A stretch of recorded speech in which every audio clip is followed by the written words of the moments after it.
Look at these photos. What do you see? A rural area full of fruit trees, such as peaches, plums, and cherries. This was Santa Clara Valley, the largest fruit-growing region in the U.S. During the 1940s, the poetic scenery and harmony with nature gave this area the nickname the Valley of Heart's Delight. Now fast forward 50 years. You're not mistaken, it's still Santa Clara. But peace has been replaced by hustle, and orchards have been replaced by machines. This land now carries a new name, Silicon Valley. But why Silicon, and what miracle happened in this valley of happiness? To understand the origins of Silicon Valley, we must go back to California in the 19th century. The 1848 gold rush attracted hundreds of thousands of people hoping to strike gold. Not only miners benefited from this event, service industries also profited. Leland Stanford is a classic example. After earning a fortune selling mining tools, he invested all his wealth into building the Central Pacific Railroad, connecting the eastern U.S. to the Pacific coast. His success made him a railroad tycoon, later a governor, and one of California's largest landowners. However, the Stanfords suffered a devastating loss when their only son, Leland Stanford Jr., suddenly passed away in 1884. A year later, to honor their late son, the couple founded a university bearing his name, initially called Leland Stanford Jr. University, which we now know simply as Stanford University. At that time, many Ivy League schools focused on liberal arts and training politicians and lawyers. However, as Professor Margaret O'Mara once said, Stanford's mission was to produce something useful for the world.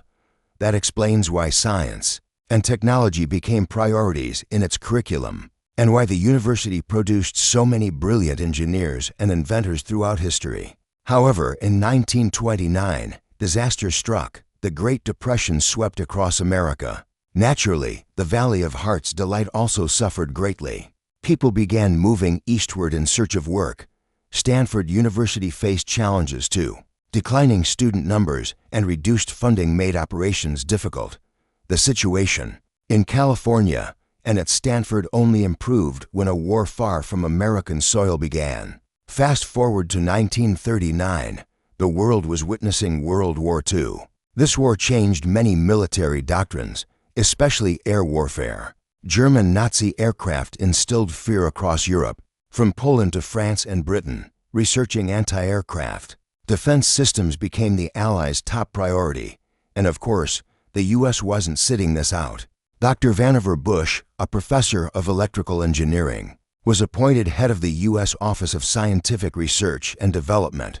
He oversaw all military research and development efforts during the war. Bush established the Radio Research Laboratory, employing over 800 scientists working on electronics and radar. Leading this team was a former Stanford graduate, Frederick Terman. The research group successfully developed electronic intelligence and signal intelligence devices. During the war, Bush made an unprecedented decision, allowing universities to participate in wartime technology research, with the government providing funding. For Stanford, this was a golden opportunity to access funds and revive the university. However, they received only $50,000, a small amount compared to the $117 million MIT got, or the $30 million Harvard and Columbia received. Revitalizing Stanford still required someone visionary, determined, and passionate. After WWI ended, Terman was appointed dean of Stanford's School of Engineering, a position that allowed him to realize the ideas he had long dreamed of. Around the same time, a series of groundbreaking events reshaped the world. In 1949, the Soviet Union successfully tested an atomic bomb, breaking America's monopoly.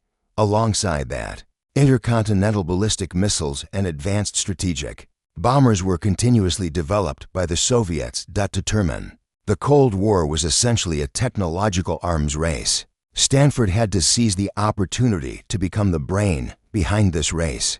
Thanks to Bush's earlier collaboration policy with universities on military technology, convincing politicians became easier. Soon, numerous research labs and tech centers were built in the Valley of Heart's Delight. However, money and infrastructure alone weren't enough. Terman believed cooperation mechanisms were key to successful research. From his wartime experience, Terman believed the future economy depended on human intellect. Innovation would determine success. When it came to intellect and innovation, no institution could rival universities. Thus, he proposed a symbiotic model between universities and companies, combining government, scientific, and business resources. To make this happen, Terman believed scientific research should focus on solving real-world problems. Instead of just staying in laboratories, he encouraged Stanford professors to collaborate more with businesses, advising them strategically or joining company boards. For students, he urged them to create practical inventions, promising that the university would mobilize resources to support them financially. In 1951, Terman even allocated land to build the Stanford Industrial Park, aimed at hosting high-tech research companies, welcoming both civilian and military sectors. Eventually, Terman's efforts bore fruit. Early generations of successful engineers benefiting from government support included Bill Hewlett, Dave Packard, and the Varian brothers. After succeeding in researching audio equipment and vacuum tube lamps, they launched two companies, Hewlett-Packard HP and Varian Associates. Later, both HP and Varian shifted toward military technology and received massive funding from the U.S. Department of Defense.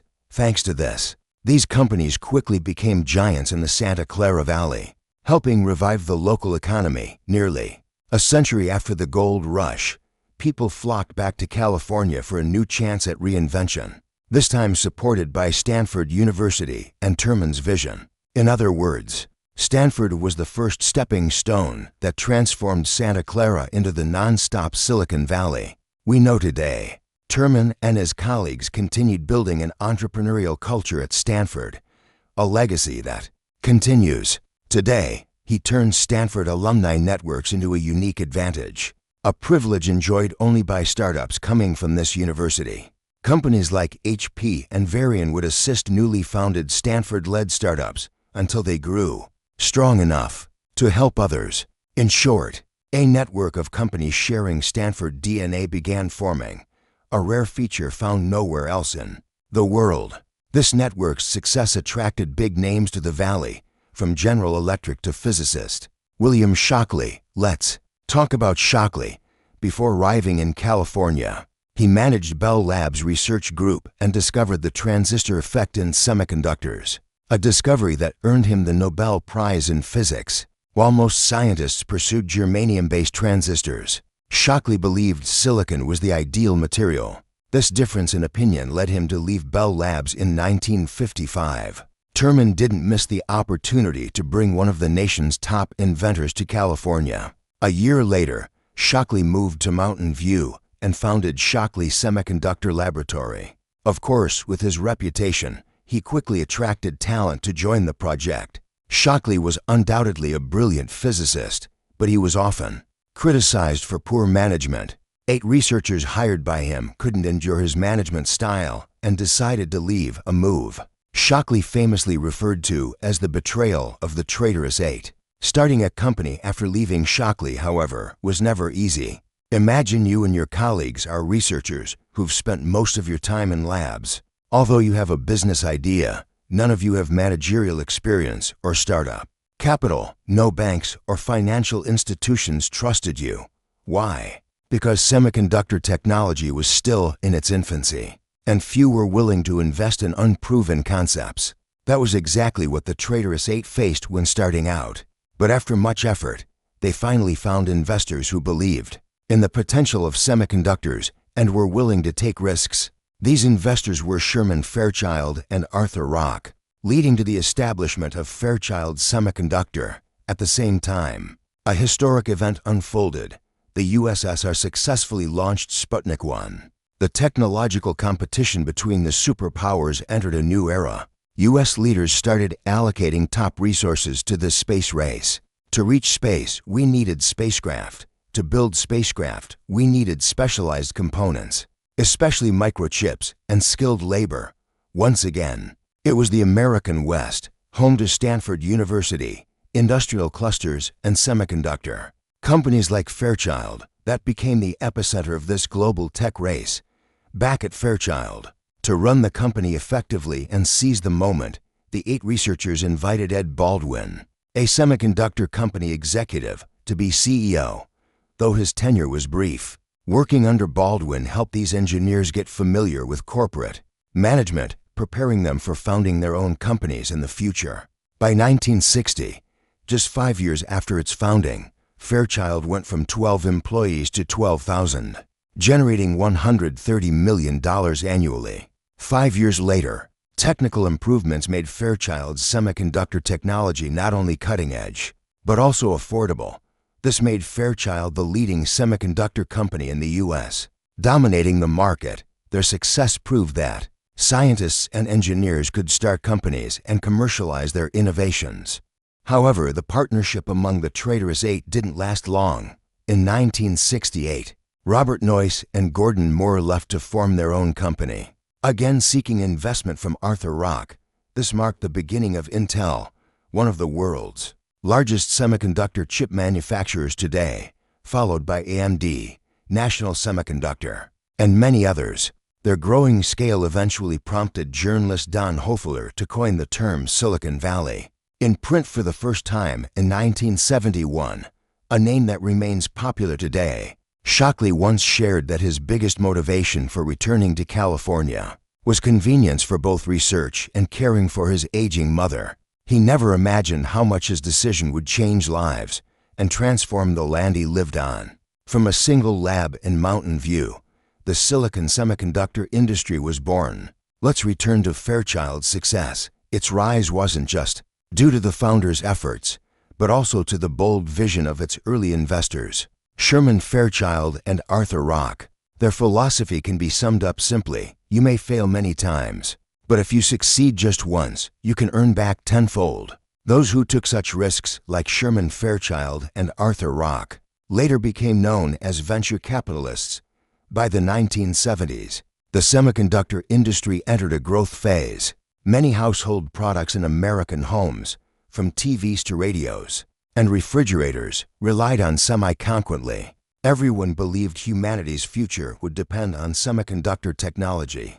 What better place than Silicon Valley to seek out semiconductor-related startup ideas?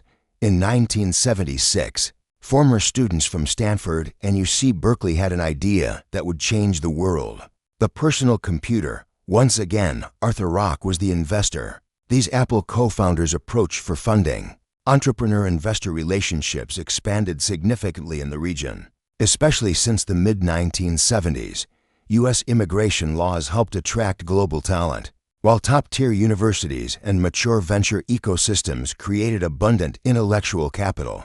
After Apple, we saw new tech giants emerge: Google, Yahoo, Instagram, and more, all born from Stanford students and funded by venture capital. Success bred more success, making Silicon Valley the global hub of innovation and headquarters for major tech giants today. Now, if you search online, you'll often find headlines like the new Silicon Valley or the second Silicon Valley. So, in your opinion, what truly made Silicon Valley, Terman, Stanford, or another factor? As countries pour resources into tech development, will a second Silicon Valley ever appear? And if so, where would it be? Hey everyone, we've ended another fantastic video, and I'm thankful for your support. Like, comment, and subscribe for more excellent content. If you haven't, consider being a fan and stay updated on our latest videos. Through your free subscription, we strive to provide engaging and informative content and appreciate your support. Thank you for watching Mr. Bitchett channel, and until next time, stay awesome. If you have questions or suggestions, hit the comments section.